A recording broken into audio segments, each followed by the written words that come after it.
এখানে আমি কনটেক্সট রিবনটা নিয়ে আলোচনা করব। পূর্বে আমি রিবনটা নিয়ে আলোচনা করেছি। এখানে বিভিন্ন ট্যাব রয়েছে দেখতে পাচ্ছি। কনটেক্সট রিবনটা হচ্ছে যদি কোনো ড্রয়িং এর কোনো এলিমেন্টকে নির্বাচন করা হয় তাহলে এখানে একটা ট্যাব যোগ হয় এবং ট্যাবের নিচে একটা রিবন যোগ হয়। এটা হচ্ছে মূলত কনটেক্সট রিবন। যেমন এখানে যদি আমি এই ড্রয়িংটার রূপটাকে নির্বাচন করি তাহলে দেখতে পাচ্ছি এখানে মডিফাই রূপ নামে একটা ট্যাব যোগ হয়েছে এবং এর নিচে একটা রিবন যোগ হয়েছে।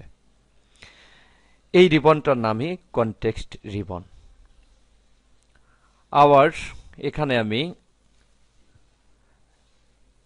টোপোগ্রাফিটাকে নির্বাচন করি, দেখতে পাচ্ছি মডিফাই টোপোগ্রাফি নামে একটা ট্যাব যোগ হয়েছে এবং এর নিচে একটা রিবন যোগ হয়েছে। আবার এখান থেকে আমি একটা ফ্রেমকে নির্বাচন করেছি, এখানে দেখতে পাচ্ছি স্ট্রাকচারাল ফ্রেমিং নামে একটা ট্যাব যোগ হয়েছে এবং এর নিচে একটা রিবন যোগ হয়েছে। এটাই মূলত কনটেক্সট রিবন।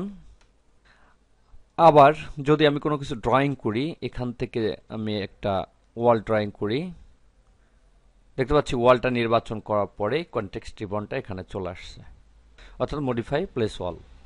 ওয়াল নির্বাচন করেছি বিধায় এখানে মডিফাই প্লেস ওয়াল নামে চলে আসছে। আবার এখান থেকে যদি আমি উইন্ডো নির্বাচন করি, মডিফাই প্লেস উইন্ডো।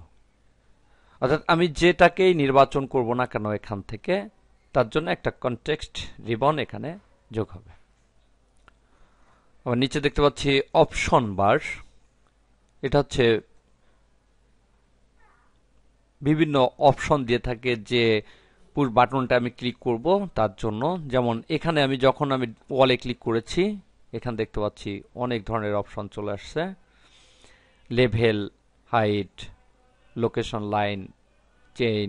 আবার যখন আমি উইন্ডোতে নির্বাচন করব তখন এভাবে আসবে।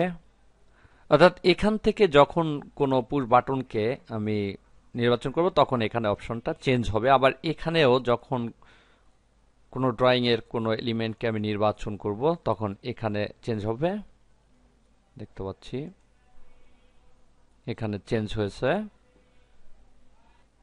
এখানে চেঞ্জ হয়েছে। এভাবে এই অপশন বারেও যখন আমরা কোনো ড্রয়িং করব তখন এই অপশন বারে কিছু অপশন চলে আসবে। আবার যখন তৈরি করা কোনো ড্রয়িং এর কোনো এলিমেন্টকে আমি নির্বাচন করব তখনও বিভিন্ন অপশন এখানে চলে আসবে। এটা হচ্ছে অপশন বার। এর মাধ্যমে বিভিন্ন প্রপার্টিজ চেঞ্জ করে দেওয়া যায় বা বিভিন্ন অপশন চেঞ্জ করা যায়। আবার কনটেক্সট রিবন থেকেও বিভিন্ন অপশন চেঞ্জ করে আমরা কাজ করতে পারি।